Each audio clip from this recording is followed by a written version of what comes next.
could all please join us for the Pledge of Allegiance? I pledge allegiance to the flag of the United States of America and to the republic for which it stands, one nation under God, indivisible, with liberty and justice for all.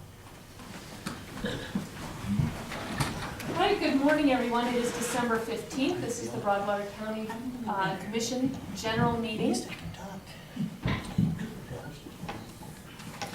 And before we get started, we do follow Robert's Rules of Order.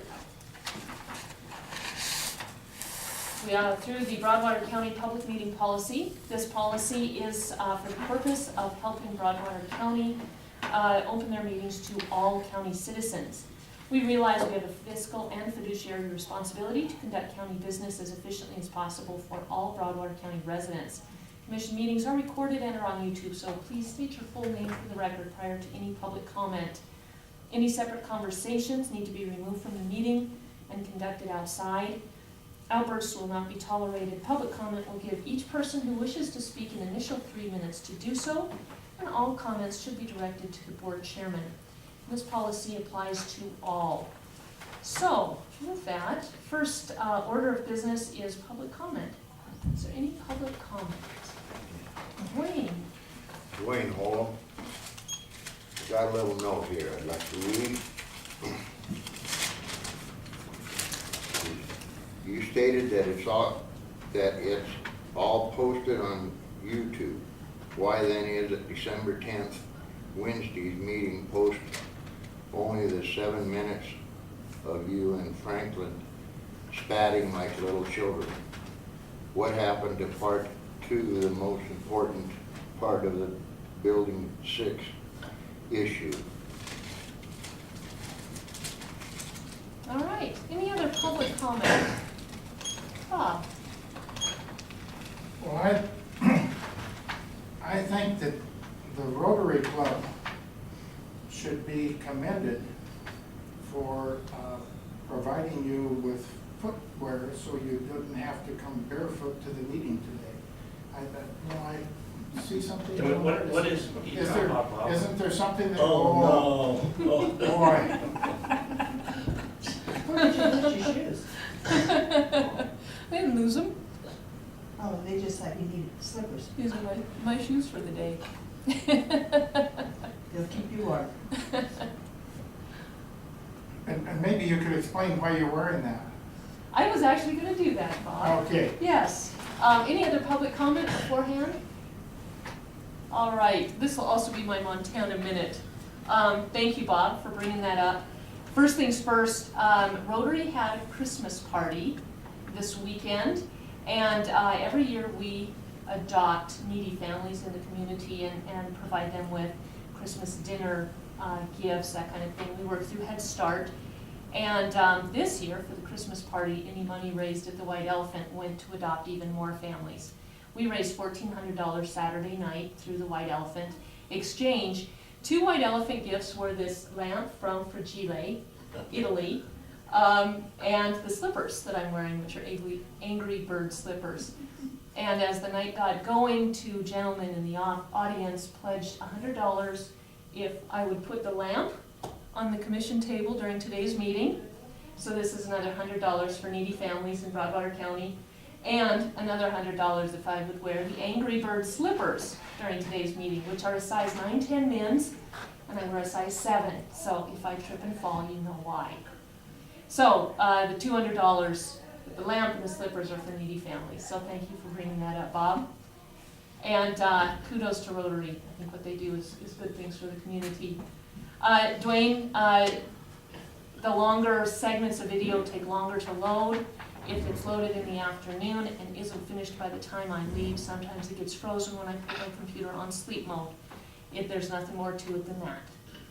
So, and I had full meetings Thursday with the YJC, the Youth Justice Council for the state, and Friday our quarterly Montana Board of Crime Control meeting.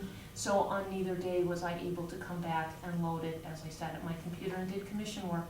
So it will be loaded today as soon as I get down and get it loaded. With that, Montana Minute. Franklin, you have anything good to say about our community or state? Yeah, actually hats off to all Dawson area people that got the bridge lighting going again. It's probably one of the nicest decorations. It's all I guess. lit up now? It's all lit up now? Yes, I think they lit up about Thanksgiving time. It looks real good. How much does that cost, Franklin? What's that? How much does that cost to light that bridge, you know? No, I don't. They just have a deal there in the post office. Everybody puts money into it to pay for the lighting, It's always very nice. and then they added a bunch more lights again this year because it goes almost all the way across. Who designs those, Franklin? Well, this year Jerry Norsby and Tom Helm did most of it. When they first started, there was a fellow. I'm not sure, but what he had A&W at one time. He'd done signing and stuff down in Vegas or Reno somewhere. And he started with that kind of a rope lining. Yeah, good. Beautiful. Yeah, they expand on them every year, so real good, looks real good. Looks even better when there's ice on the river and that reflection goes back off there. Pretty nice. That is a nice thing. Well, I'm gonna play the grandmother. Hats off to the wrestling team. They were in Whitehall, they won first place, brought home a trophy. Hats off to the boys basketball varsity team. They won a tournament in Manhattan, and the girls took second down there. So, hats off, kids. Absolutely. That's our future. Yeah, absolutely. And the Toston Bridge is an icon. Kudos to the folks that do that Exactly. work. Any other Montana minutes? Mine was Rotary. Bob? Well, tonight, the Rotary participates at the invitation of the Lions, but tonight and tomorrow night, we have the senior light tour and the dinner, where we take the people around town, and Judge Olson drives the bus one night, and I drive it the next night to look at all the lights around town here. I understand this year we're going to feed close to 100 people.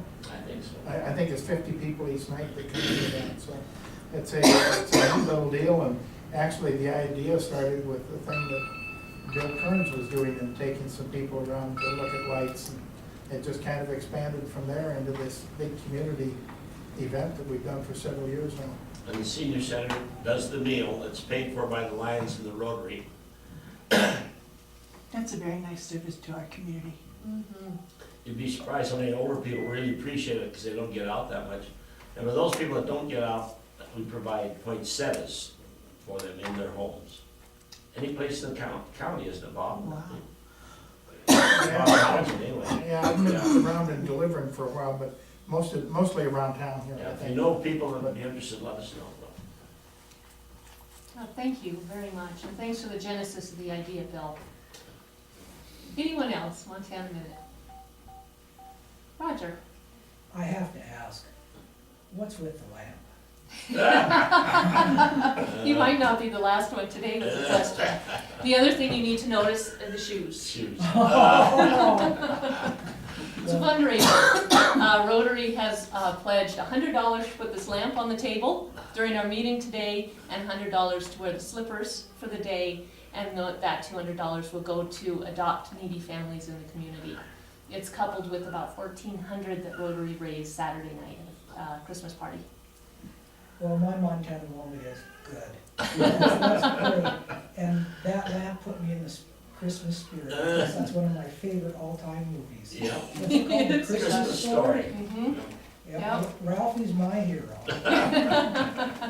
One of the classics. Anyone else? All right, on that note, we will go ahead and start our meeting. We have two changes to the agenda. One is the executive session at 2 o'clock is actually an open door meeting. When you have a lawsuit against the county, you can close a meeting for legal strategy unless the person lodging the lawsuit is, in our case, the county sheriff. So it'll be open to the public. Anyone who wants to come in and listen, you're certainly welcome to do so. And at 10:30, Mike Stevenson, he's going to postpone that meeting, but he may still be here to listen in to Mary Ellen. The two are hand in hand and co-related.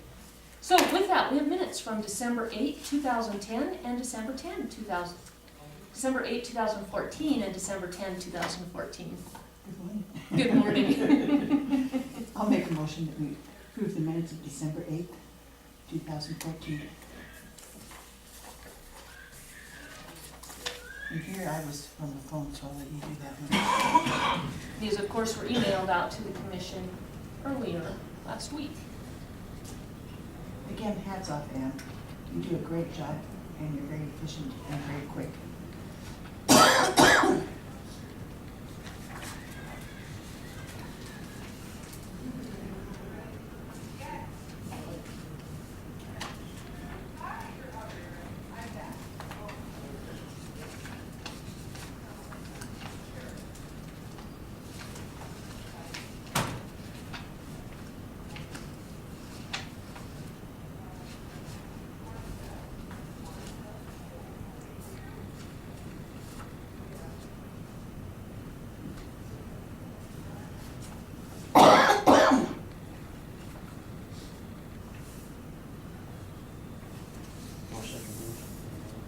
It's been moved and seconded to adopt the minutes of December 8, 2010. All those in favor of the motion, please No, signify. I'm sorry, December 8, 2014. All those in favor, please signify by saying aye. Aye. Aye. Was that 3? I just didn't see them? All right. 3 votes aye. Thank you. And we have a motion on December 10, 2014.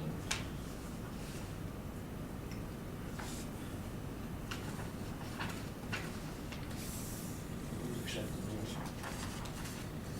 I will second the motion. It's been moved and seconded to adopt the minutes of December 10, 2014. All those in favor, please signify by saying aye. Aye. Motion carries. Thanks, Ann. Okay, it looks like we have just a couple of minutes before our first appointment, so we'll dive into mail.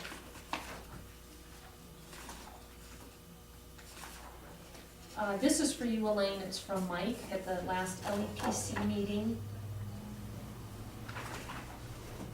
We also have a card from WWC Engineering. This is a Christmas card. And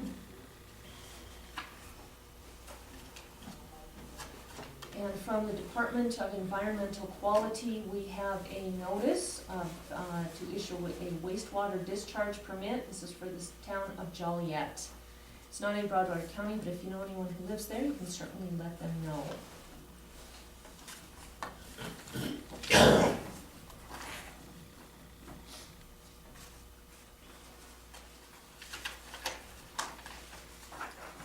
And here's a timesheet for you. Thank you. And we have a Christmas card from Helena Sand and Gravel.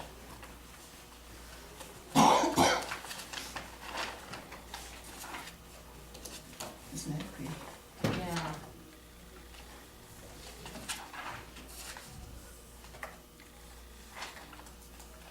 And we have an assurance. This is a letter from Northwestern Energy, and this is an assurance that they will continue the agreement that PPNL has had with the Madison, Missouri Fund. PPL, when they owned the dams, paid a certain amount of the profits annually into a recreation fund, and that money went to pay for a variety of recreational opportunities along the Missouri River from Hebgen Dam all the way to Great Falls. There is a committee that works on those grants, that ranks them, and Broadwater County, of course, sits on that. We had a meeting last week or 2 weeks ago. And what this is a letter assuring us that now that Northwestern Energy is owning those dams, that they will continue to practice, which actually is federal law.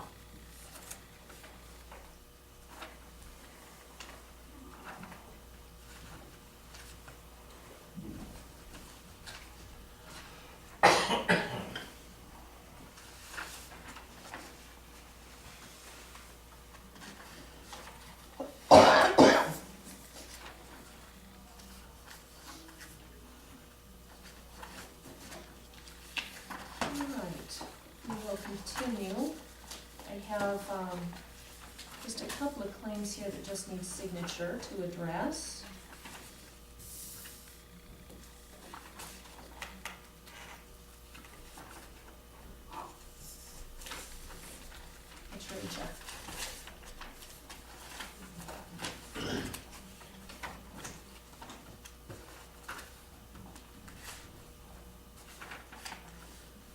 isn't a bad price for the tires for the Fusion. No, it does have an issue too with the door. You can't open the passenger door, so Tammy made an appointment with Broadwater Ford to look at that as well. Oh, okay. That would be a safety issue. Definitely. Especially since we're trying to push carpooling, you gotta have the door open for the passenger. I see these. Did you wanna see these? Yeah. Or they're going through the regular bunch anyway. They both. All right. All right, we have payroll in the amount of $149,030.21. I'll make a motion to approve payroll, $149,030.21. So we moved and seconded to pay payroll in the amount of $149,30.21. All those in favor, please signify by saying aye. Aye. Aye, motion carries.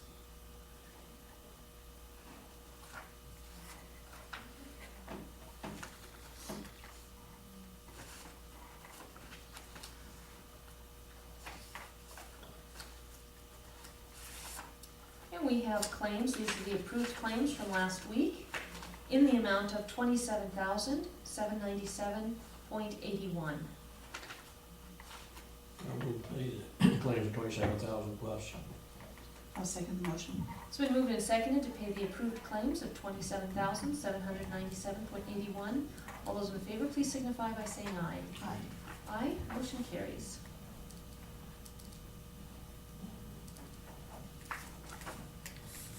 There you go.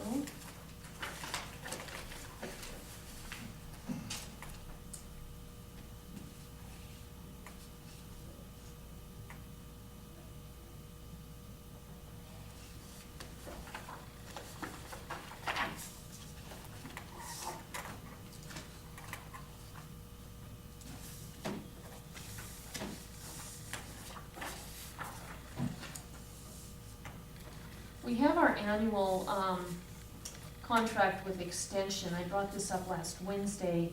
It needs a first and a second in order to sign.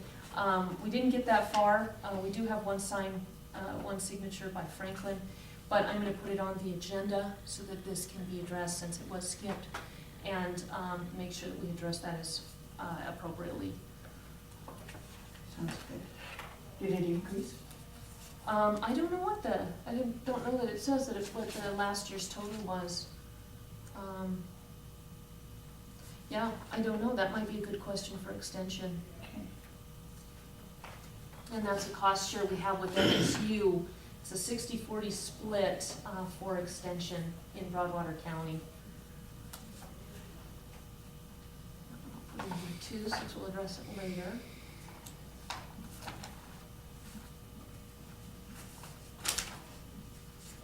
We do have a claim that might be coming to us. I haven't looked through the pile yet, but this is for some space heaters. Mike came to see me one day last week downstairs, and he's been keeping offices at between 72 and 73 degrees. Some are at 74. One employee had a space heater, which of course this commission said no more space heaters. If you need a space heater, or if you need a heating source because you're sitting at your desk, you can buy one of those heating pad blankets, and the county would pay for those. But we had an employee buy a space heater, and there's several, and this one left it on high all night long. Mike's issue is not necessarily the money spent, although that is a big part of it, but this is an old building, and space heaters are fire hazards. They are. Fire hazards. You know, even your good ones are still fire hazards. They are not meant to be left unattended, burning on high for extended periods of time. So we need to either come up with a policy or a decision on this. But we have a lot of offices where you've got one person who has the window open because they're hot, and the person next door has a space heater because they're cold. Well, we need to somehow address this. You know, 72 to 74 degrees in these offices is plenty warm. Wear a sweater in the winter. Bring a lap blanket if you want, or buy a heating pad for your lap. So these are just my opinions. What do you guys think on this? I'm a firm believer that space heaters are an accident when they happen. You know, do they warm things up? Yeah, they do. But when they get left on all night long on high, I mean, I think it's too much of a hazard. Yeah, that's, you don't know what happens when you're going steady like that. I can see them for short time to chill or something like Right. that, you know, but,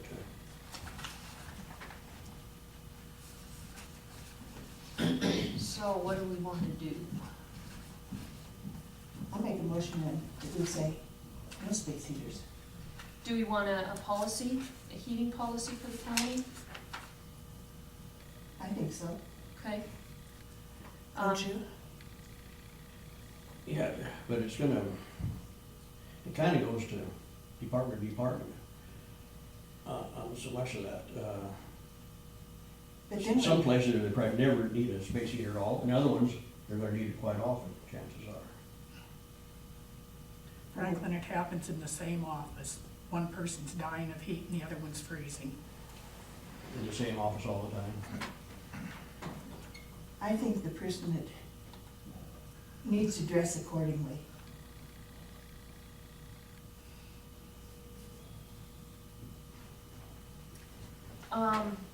How about we have a department head meeting next week and talk about this with them? It actually ends right. It is one office, but there are some other offices as well. We do have some extenuating circumstances that should be addressed in a policy, but you do have some offices where this is a waste.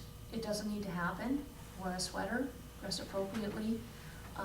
Space heaters on high, left unattended. Agree with Franklin, bad idea, fire waiting to happen.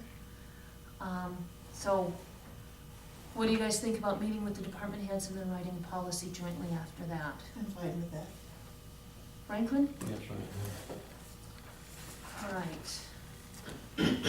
With that, we have Mary Ellen Schnur, Mental Health Quarterly Report. Good morning. Good morning.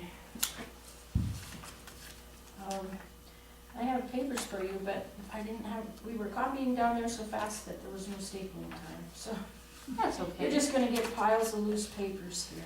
The first part is the financials. That second part is for just a little background on what's coming up before you in the legislature.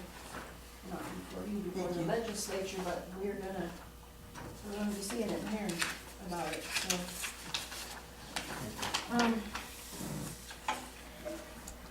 You guys are probably actually more up to date on mental health here in the county than I am.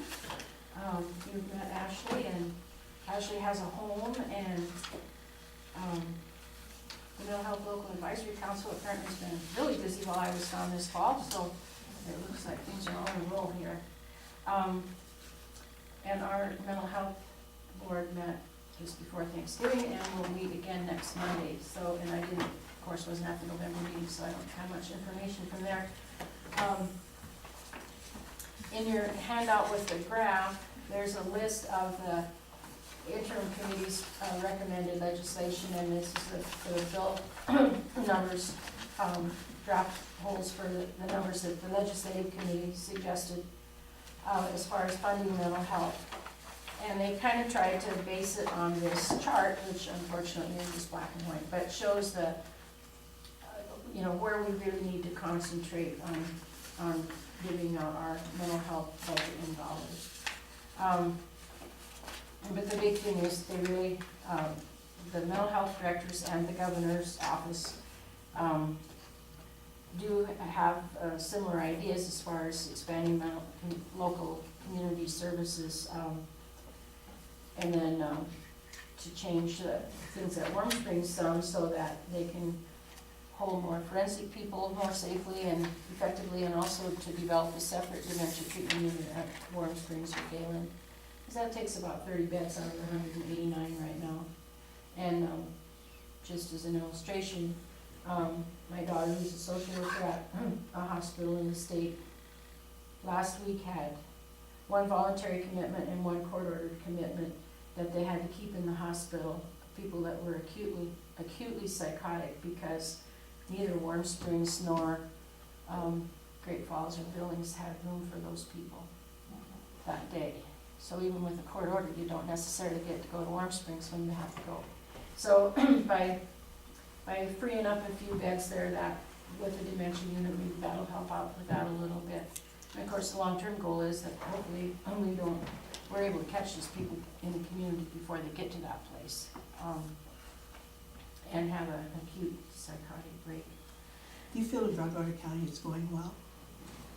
As far as I know, I think things are working out pretty well. We are really fortunate that we're close to Helena, and now there's the new crisis beds in there, and we do have the opportunity to get some people into St. Peter's. It's open, and also, we still can take people to Warm Springs if there's room there.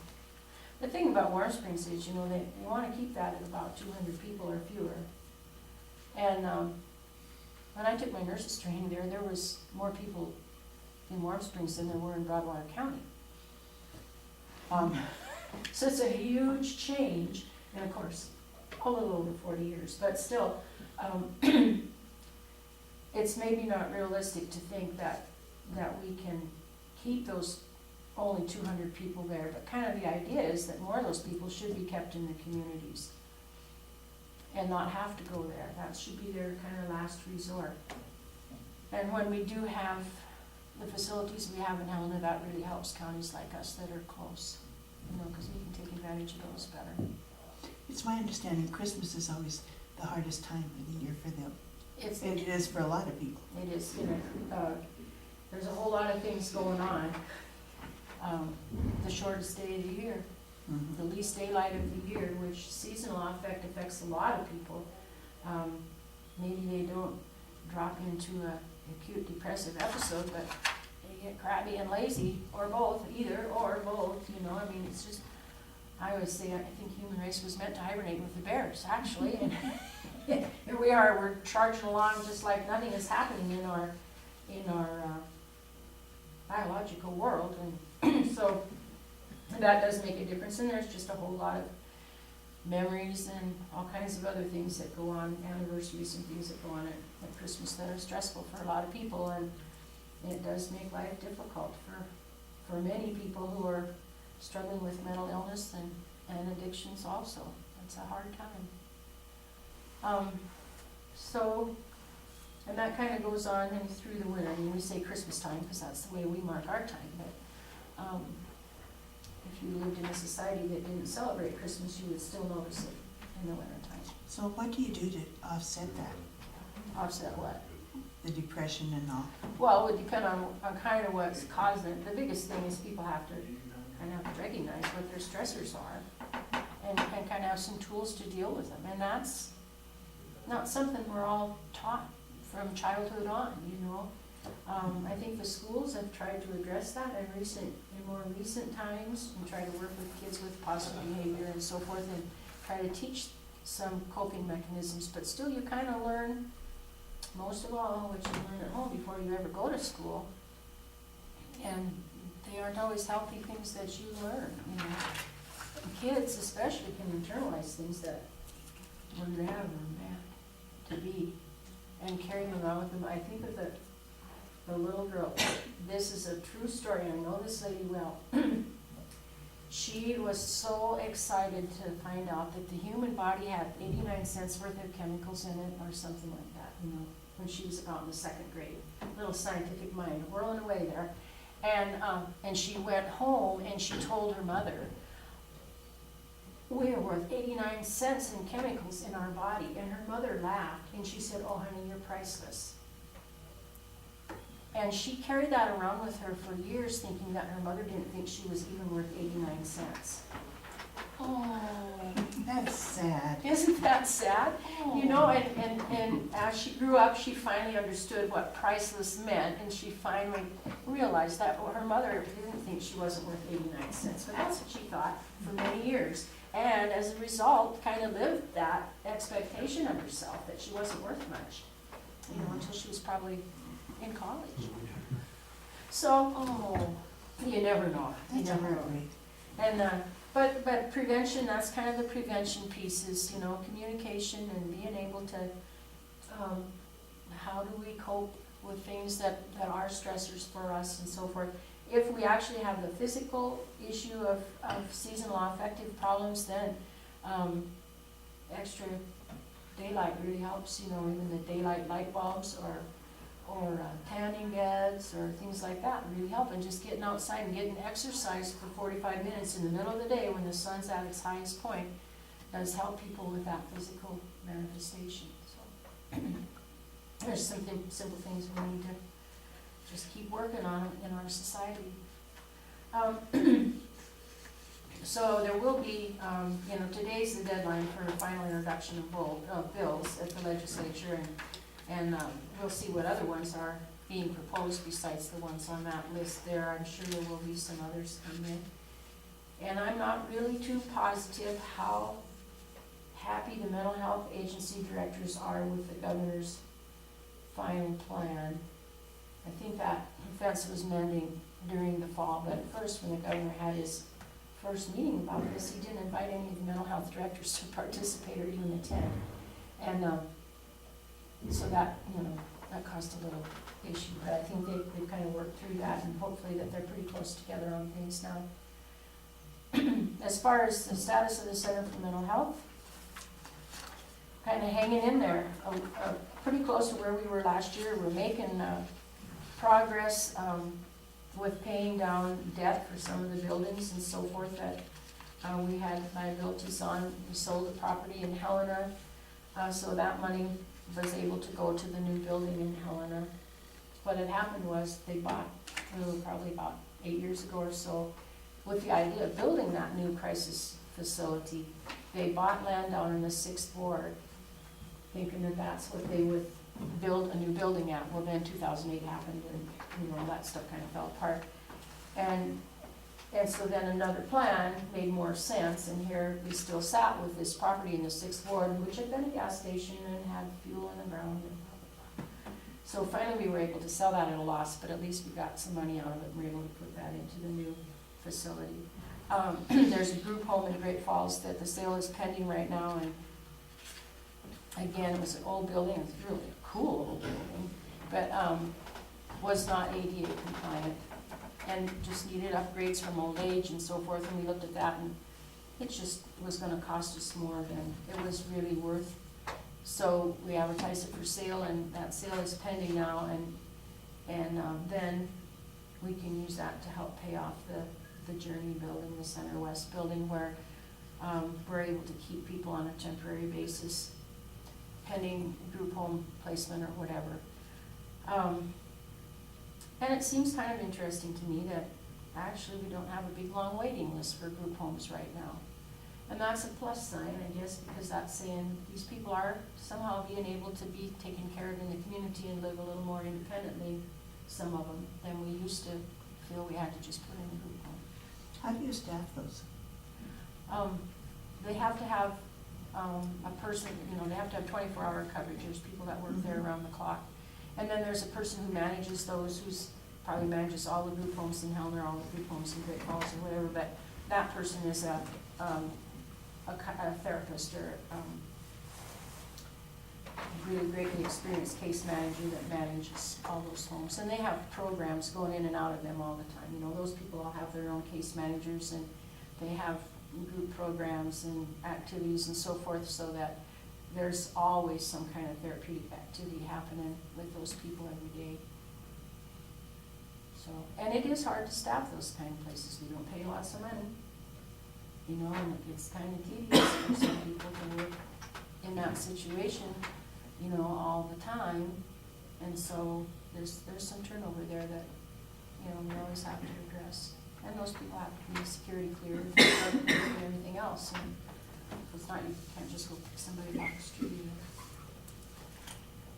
So hopefully, I don't know what our caseload is here, right now, I know it's building right along with having a therapist in the community again, but we are going to reach a threshold eventually, where we're gonna be able to offer expanded services from just therapy. And, so that day's coming. And maybe, I see Mike is on the agenda later, and he might have a little better idea about what the caseload is. I tried to find it out this morning, but I was not punching the right code in at the Center for Mental Health to get that information, so. Questions? Mike, just to let you know, did cancel for today, just because they don't have any needs right now. Oh, that's great. Yeah. Really and truly, I could not believe that they were able to gather up $2,300 that quick for helping to pay for rent. That was And they got true. another 500. Oh, good. Yeah, yeah. And then they will meet on Wednesday afternoon for their December meeting, and they will adopt their bylaws, or if there's enough people there and they all vote for it, they will vote to adopt their bylaws, and they're one more step further down the road here to being a real official organization. I know they sent out applications for people to give to people who would like to be on the council, because one thing we know with that council, it's gonna have a pretty fluid membership. You know, especially with consumers moving in and out and just different needs in their own families. There's some people that are overwhelmed with needs at sometimes and just cannot participate, and then other times they can, so. That'll be kind of a fluid group, but hopefully it'll be a continuous and real stable group. How many are on that council right now? I don't really know. We have authorization for 10, I think 10 members is what the resolution calls for. And, there's probably close to that, I would say. At the last meeting, I think they had about 6 people there. And so, you know, there were some people that were absent. The school representative wasn't able to attend the last meeting, and normally does. And another one was absent because of illness, and I was absent because I wasn't there, and so, yeah, they're pretty close to 10. And the way that we left it kind of in discussing bylaws, and I don't know how it's gonna read now, is that, you know, we can have more than 10, but 10 is the kind of like the core, the governing board part of the thing, but, and then some of those other people can come and step into those slots as other people move in and out, so. And we can appoint those people to subcommittees or whatever. Do you know what time the meeting is on It's Wednesday? at 2:30, All and right. it's in the ambulance conference room. We got an email on that. I just wanted to make sure that it was announced at the meeting here as a reminder. And I think the paper was gonna put something in, when she was calling around last week wanting to know what time and where, so I think it's in the paper too. Of course, paper doesn't come out till Thursday, I guess. Right, was it in last week's? Oh, okay. I think she got, because she thought it was gonna be the following week, Ah, you know, and then because then she said to me, well, did they change their meeting time? And I said, no, Christmas changed their meeting time. right. It's one-time deal here, but of course it was a one-time deal in November too, because Thanksgiving was the Right. day after the meeting. So I think they will talk about that maybe, but you just can't really No account for time all is holidays. good, Yeah. So that's the size of things. If you have questions, recommendations, or whatever, to take me to the next meeting in Great Falls, I'm happy to do that. This you probably know, but just for the benefit of all, Dan Villa talked to us about the mental health initiative at our last MACO conference. And the Health and Human Services Committee is very interested and is supporting it. And we have either a policy statement or a resolution to that effect. So hopefully that'll help. I think so. As many partners as we can get. Yeah, and I don't know as far as our local legislators, and Kelly was on Health and Human Services, but I don't think he is this time. I think he's on Natural Resources and Fish and Game and Taxation, I think. I think you're right. Yeah, but he is, you know, as you know, very supportive of whatever we can do for mental health, and so we'll have to kind of keep him in the loop, because he won't be on that committee this year. And then our senator now, who's our senator? I'm so lost since we district that I Was can. Senator Lewis Is it termed, something- or is he with us for another 2 years? He's turned. Is he He's termed? termed. Who is the senator for that district then, do you know? For Manhattan. Oh, Yes. he got sales. Well, we have two. Oh, no, that changed with No, redistricting. district, That's see, right, I so it can is tell you just Scott. everything about what used to be my district. Right, Now I'm yeah. in a new world over here on this side of the valley, and so, yeah. That's I can right, see we it, I just have didn't know one. the name. Yeah. Yeah, that's right. And so I don't know where he stands. You know, Scott's fiscally extremely conservative, but he might still have some knowledge or experience or whatever that'll make him sympathetic to mental health issues. I hope so. Hope so. It's important, it enters into every single facet. Oh, my. We have Board of Crime Control on Friday, and this was a huge part, was mental health. Youth Justice Council on Thursday, huge part of the discussion was mental health, and in fact, we have a presentation on mental health. Wynn will tell you any day of the week that probably 80% of the people staying in our hotel next door have mental health issues that are self Yeah. medicating. So it enters into everything. It does, and we really have to recognize that. You know, there's a lot of talk about the stigma of mental illness, and I don't know which is worse, being stigmatized as a criminal or being stigmatized as having an illness, but I would think that the illness part would be easier to swallow. We kind of do need to, and that's where we really need a lot of public education and community involvement, and things like our community chipping in on the rent for the office, I think is a really good thing that we need to make clear that, hey, the people in this community think this is really important and they're giving money to help out with it, you know, so that people kind of get that message, you know, that you're important and your problems are important. Well, we'll see what happens in the big service up there. By March, when I come here again, and February, March, whenever it is, we'll have a pretty good idea. Well, thank you for everything you do on this. Thanks, ma'am. All right, so we are right on time with our one cancellation, and Mike will be coming to see us later. You know, with Mary Ellen here and talking about the legislature, I think we need to have Kelly come and talk to us and tell us what his hopes and plans are for the session. Yeah. And to hear what our hopes are. Do you want to call him and see if we can get him on the agenda before the end of the year? Because once session starts, we can't get in. Right. Yeah, as far as next Monday, anytime after 2. And for the 29th, anytime after 11 at this point.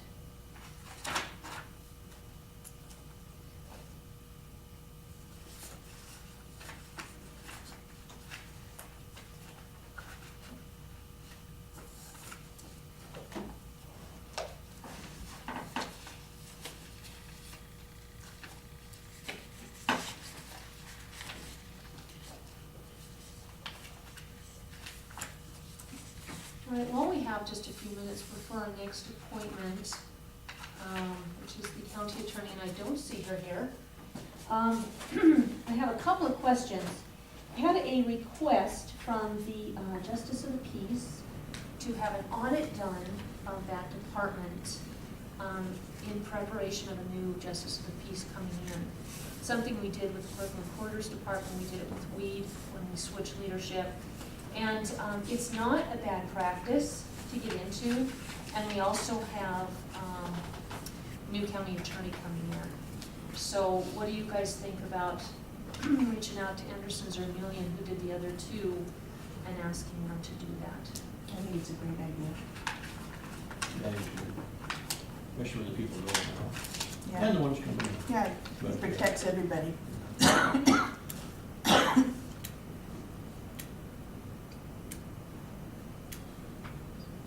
And past practice has been those audits are paid for by those departments. Is that agreeable to the commission? I'm fine with that. Me too.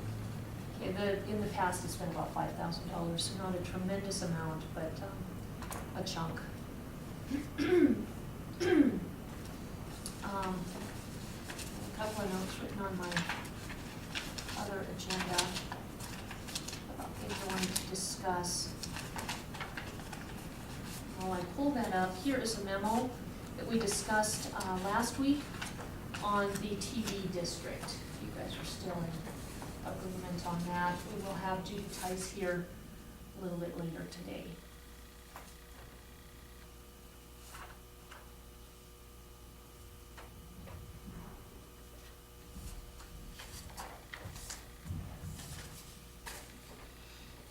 Looks good to me. All right. Mike Saystad, his proposal was emailed out, I think it was on Friday that it came in, and Michelle called and she suggested that we have a Q&A with Mike, the commission, county attorney, and the sheriff, and whoever else is interested, to get any issues, questions resolved with his proposal. And then we have it on the agenda for next Monday. So, either tomorrow afternoon or Wednesday, what does not work for you guys? Mike is willing to come to Townsend, he just needs a time. Whichever. Okay, Franklin, are you also open? Yeah, it's gonna be in the morning. No, that was the question. What time doesn't work between Tuesday afternoon or all day Wednesday?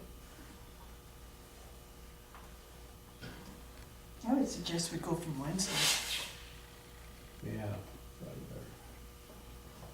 and then we've got more time if we need it. More time than tomorrow afternoon? Right, Okay, as so, compared to tomorrow afternoon. and keeping in mind, we're trying to also coordinate with Michelle, Carla, and Brenda, and that's why I'm asking for what does not work, so that those who have the most, you know, when we can get the most people to say yes. So you would like ideally sometime Wednesday, but no, nothing doesn't work, other than 2:30 on Wednesday for the LAC meeting. Right. Okay, all right, then that's what we'll go with. And then the last thing is, Jeff DeMars was in, and he has been reading his name in the commissioners' meeting recap. And he said he's never received a letter, he's never received a phone call That's my on the fault. plowing issue. He would like to come and see us, so I have him on the agenda for 1:45 next Monday. And that is all as far as updates that I can think of at this point. So, Ann, would you jump across the hall and see if Carla's available? And I just have to say thank you to you both for bearing with me the last Wednesday, because I don't think you wanted me here to share my germs. No, we should be able to handle meetings, just the two of us when needs be. Well, and I was on the phone, so it wasn't like I was Yeah, absolutely. missing in action, I was just packing at home. Yeah, yeah. And no, those things happen, my gosh. You have to be able to have an illness here and there. We'd rather not. Exactly. But those germs are not gonna stay away just because we want them to. No. Carla's not in her office. Is Wendy in there? Does she have anything to say? Wendy is not in there. Okay. Let's see.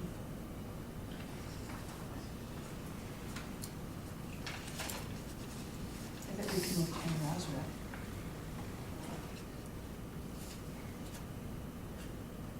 We could, it's just 10 minutes. Yeah, why don't we, would you mind? Thanks.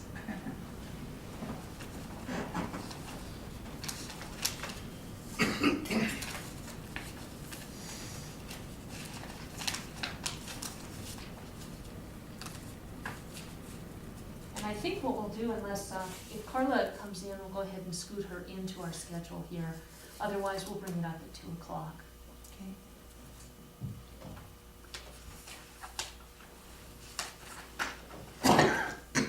Penny.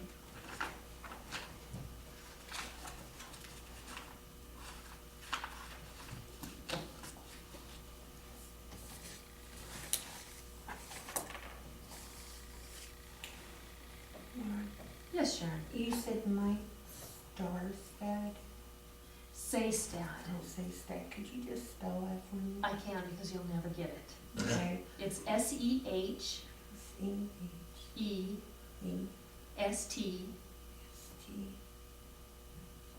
Okay, A-D-T. okay. Good one. Thank you. Did you have a hand up, Trudy? Okay.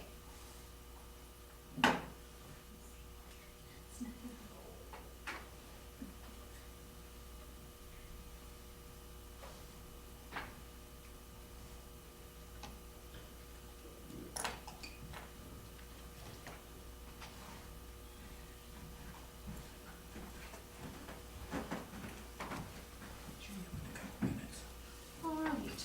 I'll just be in a holding pattern for a minute or two.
Yeah, they're actually very comfortable.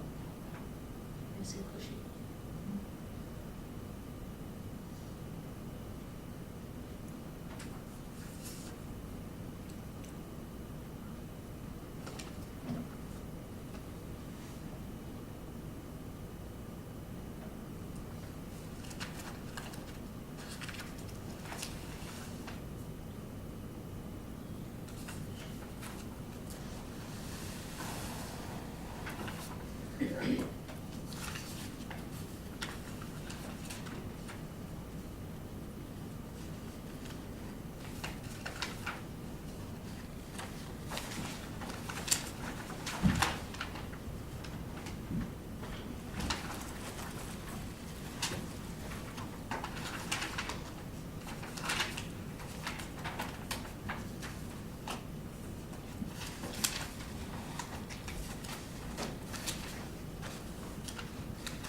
Hey Tammy.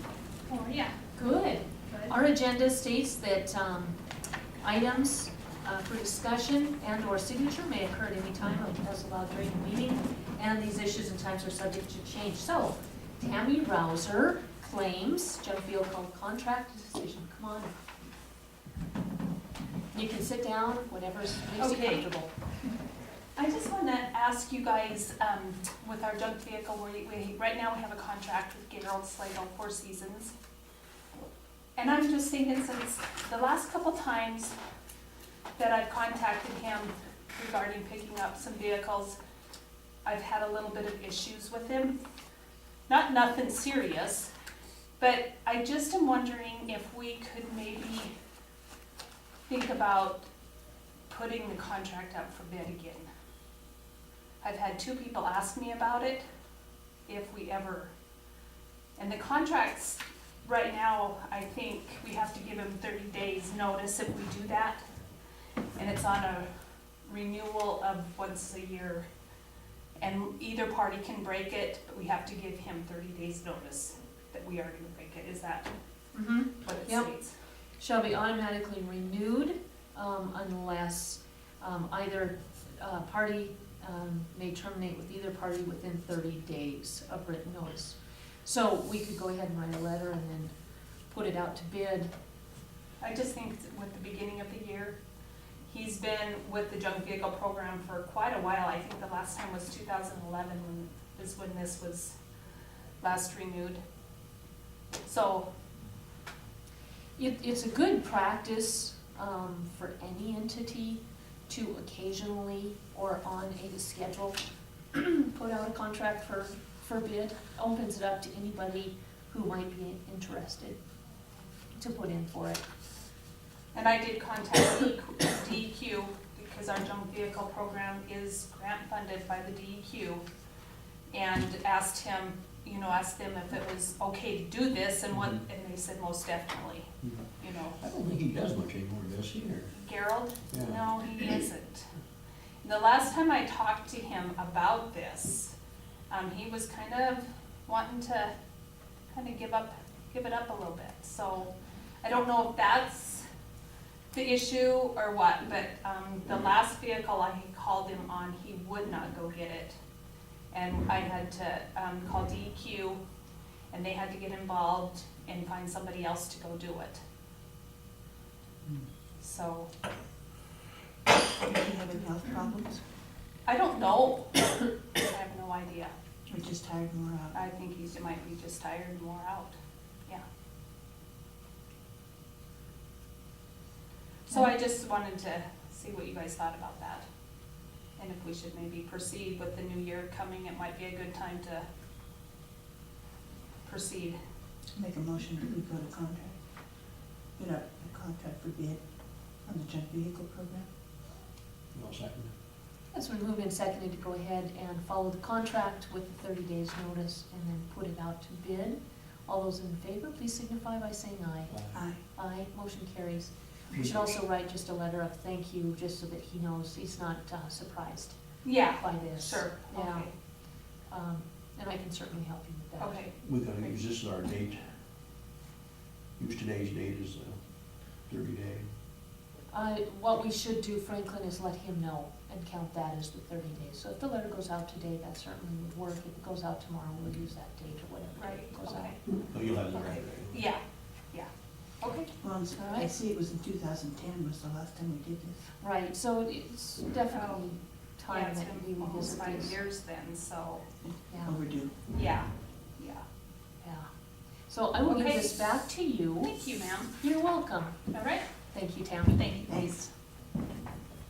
All right, I still see no Carla, it's 11 o'clock, so what we have at 11 o'clock is the JLUS review, Nicole Brown Planning County Agreement for Personal Cell Phone Use and Area 4 Agency on Aging redesignation for 2016 through 19 decision. So these are all short things. The JLUS is the Joint Land Use Study. I should tell you Nicole Brown is out of town, and so she just left some information for us.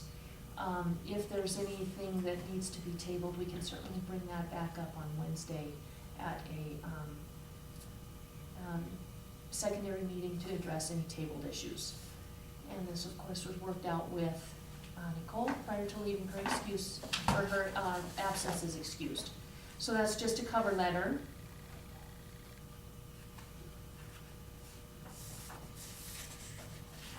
I'll give you a copy again.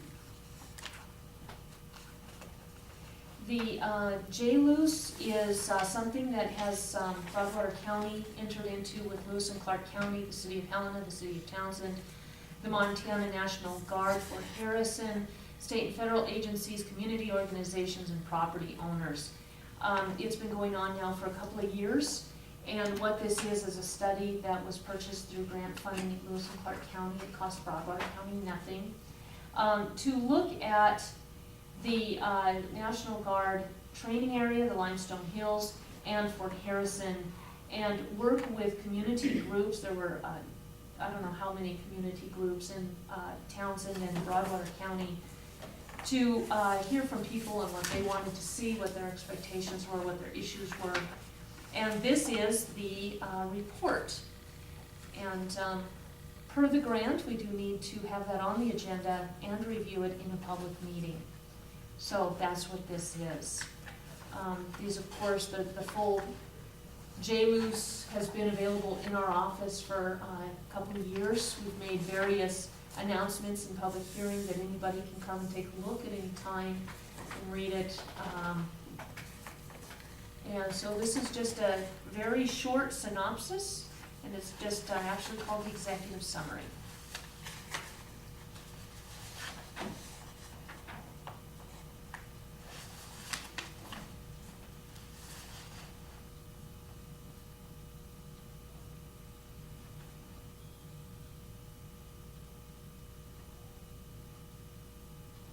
This doesn't complete the process, this is just one more step in the process.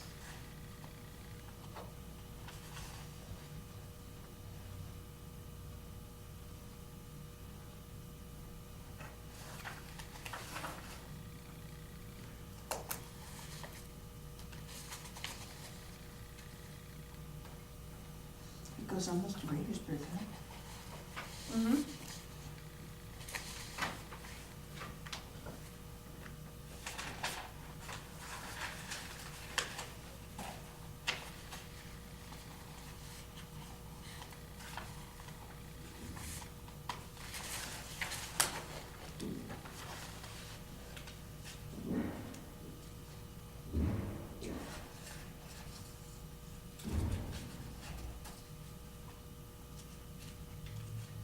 Does anybody have any general questions on the J-Roos? I know it's been a matter of public interest for some time, you probably already answered, but if you have any further ones. All right. Any questions from the board? Okay. Well, if anyone does, they can contact any county commissioner or Nicole Brown, and we can all answer the questions for them. So with that, the next item is Nicole Brown planning the county agreement for personal cell phone use. Nicole works out in the field. She is not an office worker. She does not have an assistant. So when she's not in the office, there is nobody there. I talked to her about how to make sure that public who come in to see her have a way to communicate with her. And she would rather not carry a second phone. So she is happy to publish her personal cell phone and use that for county business, and would like to be reimbursed like other employees that do the same at $20 a month. I'm fine with that. Yeah, no problem with All that. right, It's been so, that way quite a while anyway. so is that a motion? It is. All right, it's been moved and seconded to approve the planner, county land use planner, to use her cell phone at $20 a month for county business. All those in favor, please signify by saying aye. Aye. Aye, motion carries. We should have a policy so that people understand, even though our employees who are using their personal cell phones are not obligated to include their phone call list like we are as elected officials, they still could, in discovery, have to relinquish their personal phones. So I think we should have a policy so that it is absolutely out there and clear that they agree with that and understand that. Makes sense. All right. I could use some help putting together these policies that we've talked about today. So we can certainly talk about that, but I simply don't have time to do all of those and the letters as well. So moving on, the Agency on Aging redesignation, that was discussed a week ago. And we have an option of keeping what we have, which is Area 4. There's 10 areas on agency districts. We're in Area 4 areas. We are in that area with, I think, 6 other counties. And there's different options for creating our own if we want, partnering with another agency or another service area. And annually, or actually every couple of years, we have an option and an obligation to make that decision. So we did talk about this in length last week. Any thoughts on that? I'd make a motion to continue what we have been. I'll second it. It's been moved and seconded to continue with the Area 4 Agency on Aging as our designator for senior services. I should ask, is there any questions? All right, all those in favor, please signify by saying aye. Aye. Aye, motion carries. And that's why those 3 things were all put in the same 15 minutes. It took us 7. Would you pass that back so I can sign it if there's a place to sign? There isn't, I'll just write a letter that we're gonna stick with option one, on this. I will give that to you.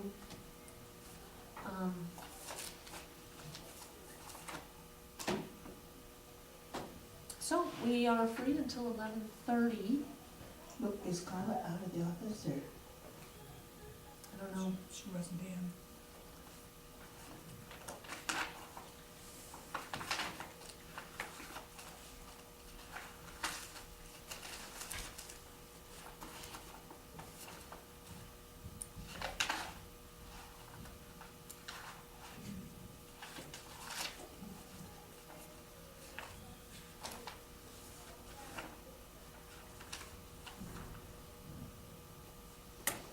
I don't know if it'd be appropriate or not, but what's your thoughts, both of you, on the day that we swear in the new ones? Also have cake and coffee? I think it's a great idea. Thank you. Yeah. Very good idea. Well, then it'd be a way to say goodbye to the old ones. Absolutely. Yeah. I'll take care of ordering a cake. All right. Let me know if you need help. No, I don't think so. I think we can get coffee from Doug's office.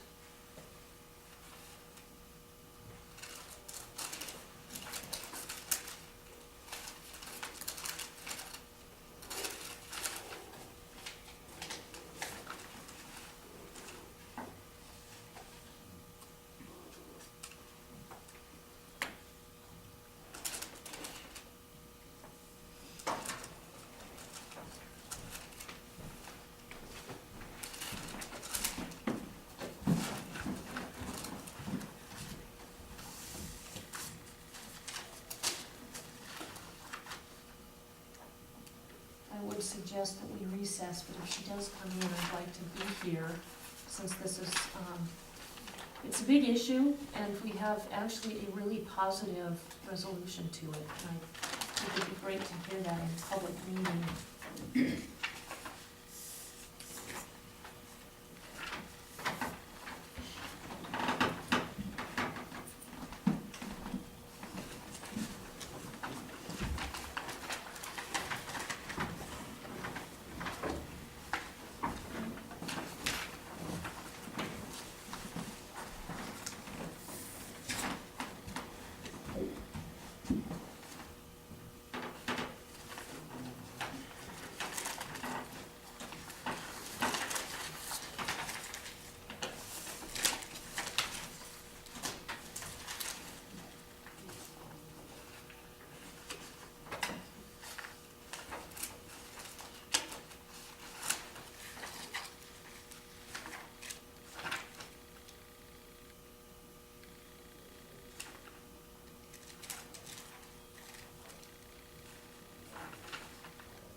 interrupt your looking at claims for just a second and bring up just a quick request.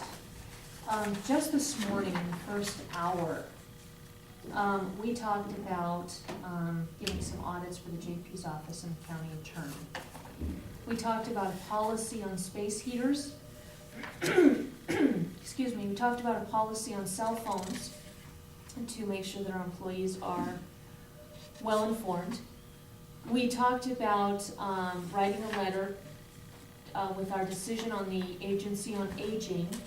We talked about helping Tammy write a letter, and revise the contract for the, junk vehicle. This, job is very much writing letters, correspondence, that kind of thing. I do this work because I like it, but I need some help because I can't simply do it all in the amount of time there are. In a week, 40 hours a week is not enough for one person to do all this. So what I'd like to know is, what part of this can we share? Just divvy it up. I think we should have a part-time secretary to handle this kind of stuff. Only a few hours, we can determine how many hours a week, something like that, but it wouldn't take much, and it's all taken care of. Would you put together a proposal for hiring a part-time employee to do our work for us? So that we have something to work with, and we can put it on the agenda and have an open discussion.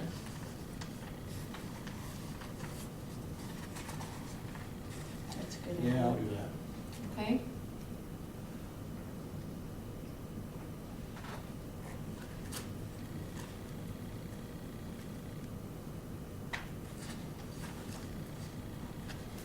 I wonder if halftime would cover it.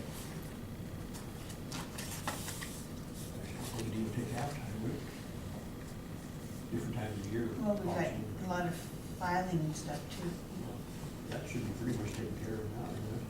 That gal's But pretty each good. week we have lots. She was only hired to fix the filing system. We have other jobs that she does, and she's not a commission employee. So, no, you're gonna have to, again, put that into a proposal and bring it forward, what she'll be doing, or he will be doing for the commission. We have an employee who has said she's happy to file for us, and that's in the time that she's already on payroll for. But it had to be fixed in order for her to get in there and just do that. Will she have time now to continue on with it? As soon as it's finished, yeah, which is on the verge. Mhm.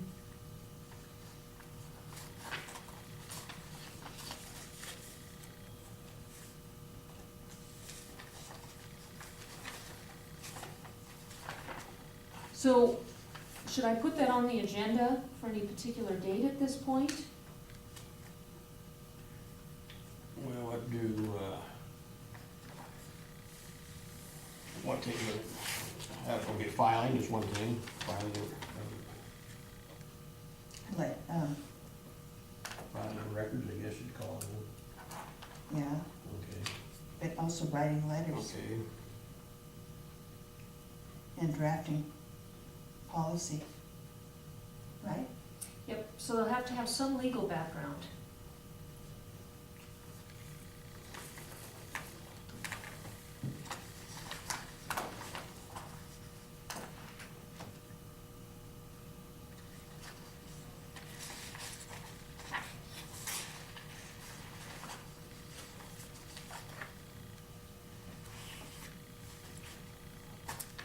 All right, we still have a few minutes. I have a question I need to ask another department head, so I'll be right back. Give you guys some time to finish those claims. So far, I've got filing, writing letters, and drafting policy. That person could also do the agenda. That's right.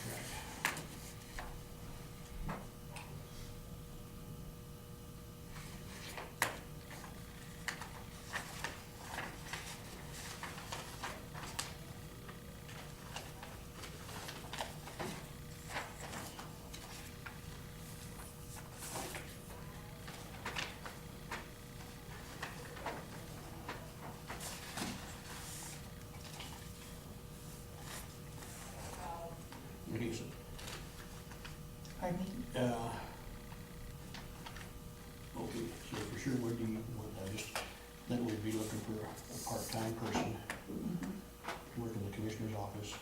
And then there's gonna be some, I think. Some of the duties. Duties, yeah. Okay.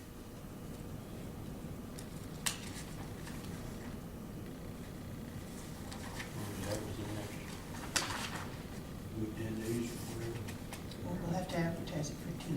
Oh, yeah, I mean, and for me to get something to give to you. Yeah.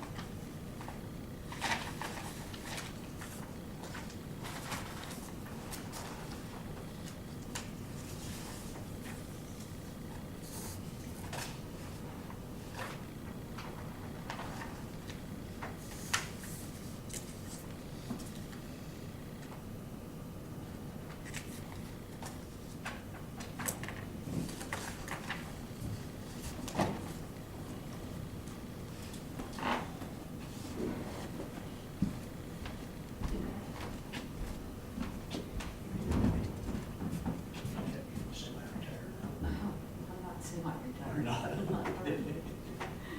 You just wish you were. No, actually, I don't.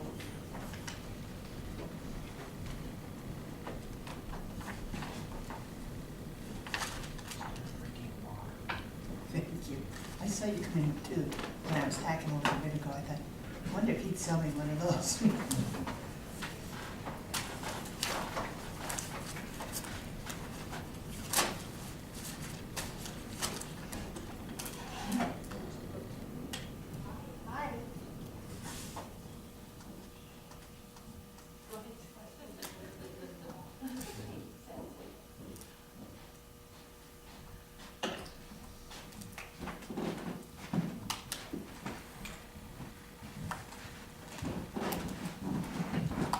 Hi, Judy. How are you? How are you?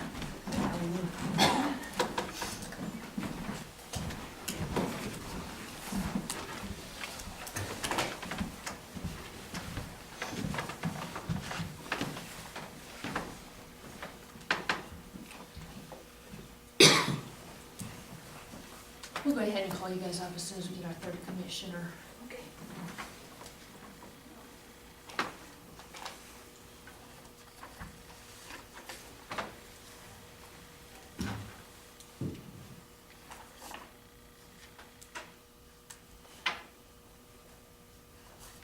I don't believe how sick Robinson has cried. Oh, I'm sorry to He's hear had that. pneumonia. He's been to the doctor over here twice last week. Oh. Oh, I'm They've got sorry. him on a breathing machine, 2 different kinds of stuff to go on. One is 4 times a day and one is 2 times a day.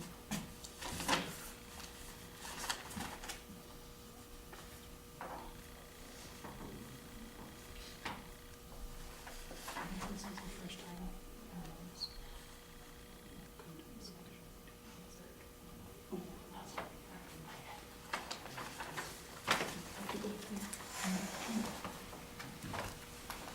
What kind is,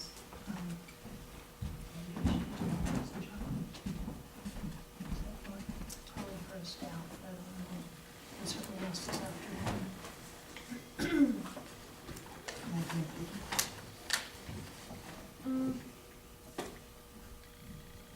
Potentially. Only because of other, end of the year issues.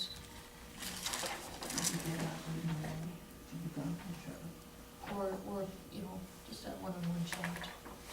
Would be okay. All right, so 11:30, Judy Tice, DOR, introduce new staff, update protocol for best practices decision. Come on up, guys.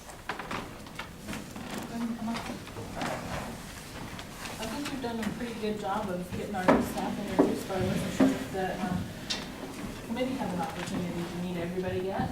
I know you have, probably, but I wasn't sure if Franklin had. Well, this is June Pack. She's joining us from Madison County. She's been a PBS 3 for the last 2.5 years. So she's joining us with 2.5 years of experience coming into the county. And what does that mean? Property valuation specialist, that's the same, she's a property valuation specialist appraiser in her function here. So So she, like I said, she has 2.5 years of experience coming to us. She also is experienced in Black Mountain, which is kind of a benefit coming into the county that's not just rolling over to Black Mountain. So I think that's gonna work out quite nicely. She's been here for how many months now, June? About 2.5 months, I think. 2.5 months. And just getting her feet wet, learning the county, getting familiar with both counties, because she still does both Marr and Broadwater County. We're feeling pretty comfortable. She's, I don't know, maybe see a little bit of changes down in our offices down there and stuff. We've done a little rearranging and whatnot. So she's our, she's been just doing a wonderful job, and we're completely caught up. We're not behind on any of our work, so to speak. You know, we're up to our day-to-day duties and stuff.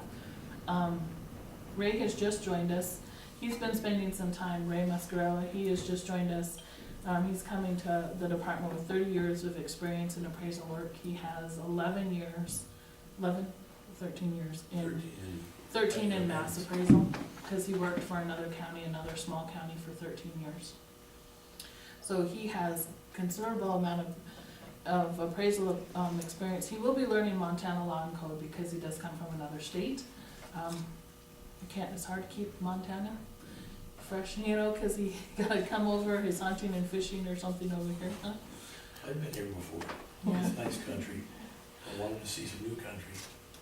So those are our 2 new staff members, and I don't know if we've actually had an opportunity to formally introduce the rest of you to Wanda Rosensky. She is our lead appraiser for all 3 counties. And so you'll see her out here in the offices quite often as well. So if you have any questions or concerns, you know, I meant to bring Carrie with us today. She is also our lead property valuation specialist, who's been in and out of the offices. I think you've gotten a good opportunity in order to actually introduce yourself and meet with them when you've been through the building. But so we've had just a whole slew of people in here. We've got our offices resituated, restaffed, and we're up to 100%. We have had 2 or 3 different outings out. We've had Paul Langer, who stayed with us out here. He's our ag appraiser during the interim. We're caught up on all of ag parcels.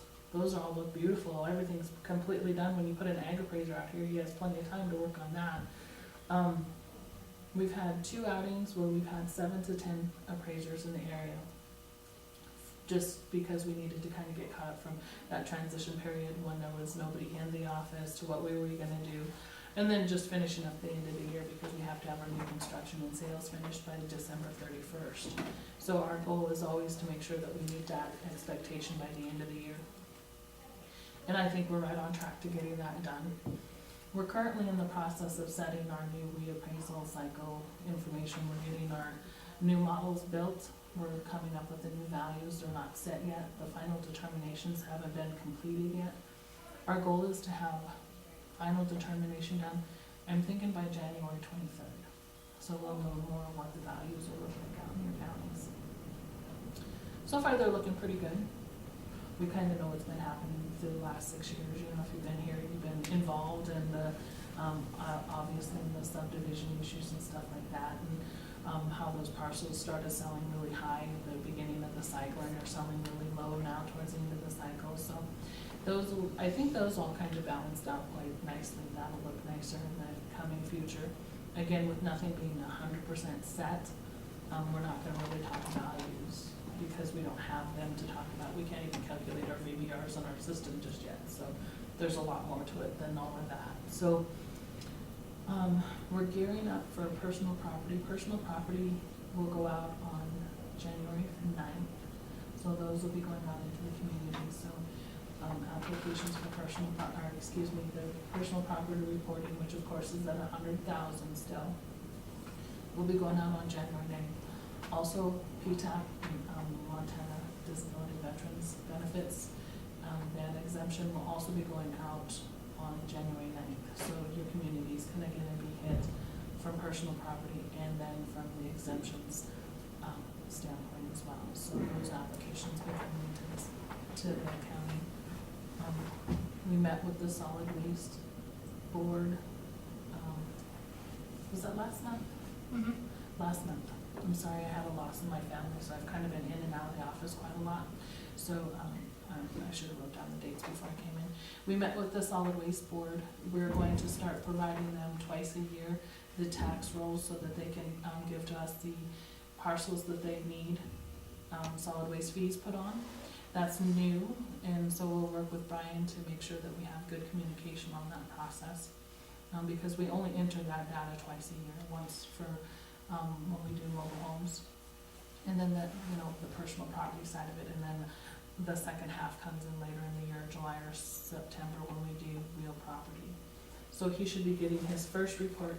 Our goal is to give him his first report a little early this time, because it's the first time we're gonna be giving it to him. I think we'd kind of targeted about the end of February.